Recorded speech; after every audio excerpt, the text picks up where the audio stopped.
గుర్తిస్తుంది, ప్రభుత్వం మిగతా రైతులకు అవగాహన కల్పించడానికి ప్రయత్నం చేస్తుంది అని చెప్పడానికి ఇవన్నీ కూడా ఉపయోగపడతాయి. కాబట్టి కలెక్టర్లందరికీ కూడా ఈ వేదిక మీద నుంచి చీఫ్ సెక్రటరీ గారికి నేను ఇన్స్ట్రక్షన్స్ ఇస్తున్నా.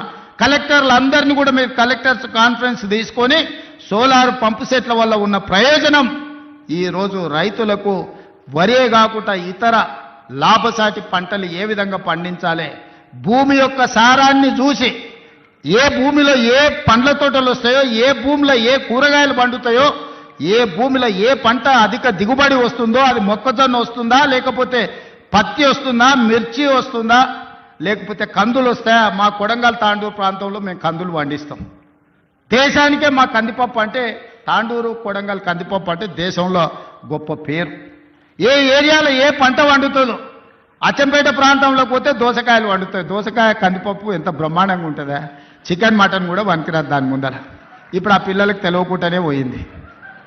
కొత్త తరానికి ఇప్పుడు దోసకాయలు అంటున్నారు, వెనక బుడంకాయలు అనేటోళ్ళు. అవునా?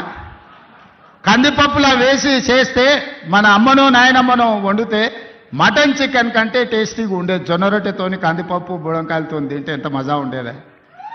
ఇవాళ ఆ రుచులే పోయినాయి. అందుకే ఈరోజు పంట మార్పిడి జరగాలి, ఆలోచనలో చైతన్యం రావాలి, ప్రజలకు ఉపయోగపడాలి.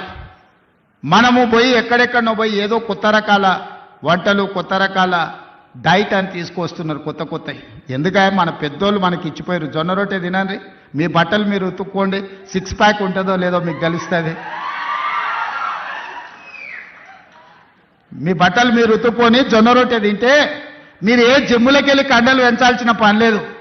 ఆటోమేటిక్గా మీరు 6 ప్యాక్ తయారవుతారు. అవేమి చేయకుంటుండి జిమ్ములలో పోయి స్టెరాయిడ్స్ వారి ఆరోగ్యాన్ని పాడు చేసుకుంటారు.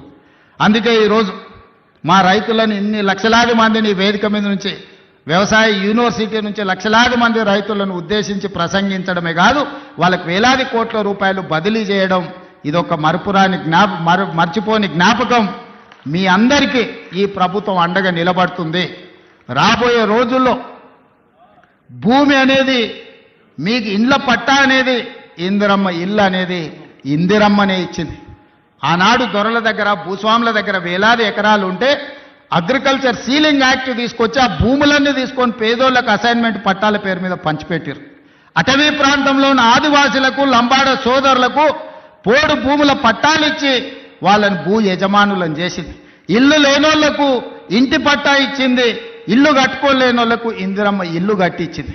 డబుల్ బెడ్రూమ్ ఇల్లు అన్నాడు. ఎవరికన్నా ఇక్కడ ఉన్న పేద రైతుకు డబుల్ బెడ్రూమ్ ఇల్లు వచ్చినాదే. కానీ ఇవాళ లక్షలాది ఇందిరమ్మ ఇల్లు ఇవ్వడానికి మనం ముందుకు వచ్చినాం. మీరు ఇల్లు కట్టుకోండి, ఒక ఇంటి వాళ్ళు కాండి, ఉన్న ఊర్లో ఇల్లు, ఇంత వ్యవసాయ భూమి అనేది మన ఆత్మగౌరవం. అంతకుమించి రైతులు ఏం కోరుకుంటలేరు. వాళ్ళు కష్టపడ్డ పంటకు వాళ్ళు గిట్టుబాటు ధర అడుగుతారు. అవి కూడా ఇవ్వలేని పరిస్థితిలో ఈ ప్రభుత్వం లేదు. మిమ్మల్ని ఆదుకుంటుంది, మీకు అండగా నిలబడుతుంది. పంట మార్పిడి చేయండి. మీరు ఏం పండించినా పంట మనం కొనుగోలు చేయడానికి అవసరమైన కేంద్రాలను ఏర్పాటు చేస్తాం. నాకు మంచి టీం ఉన్నది, మంచి మంత్రులు ఉన్నారు, అనుభవం కలిగిన వాళ్ళు ఉన్నారు. నాకు మంత్రిగా అనుభవం లేకపోవచ్చు, కానీ అనుభవం కలిగిన మంత్రులు పెద్దలందరూ ఉన్నారు. వాళ్ళందరి సహకారంతో ఒక మంచి పరిపాలన అందించి తెలంగాణ రాష్ట్రం దేశానికి ఆదర్శంగా నిలబడే విధంగా, తెలంగాణ రాష్ట్రం ఈ దేశంలోనే మొదటి స్థానంగా ఉండే రాష్ట్రంగా తీర్చిదిద్దే బాధ్యత తీసుకుంటాం. ఎవరు ఎన్ని గోల పెట్టినా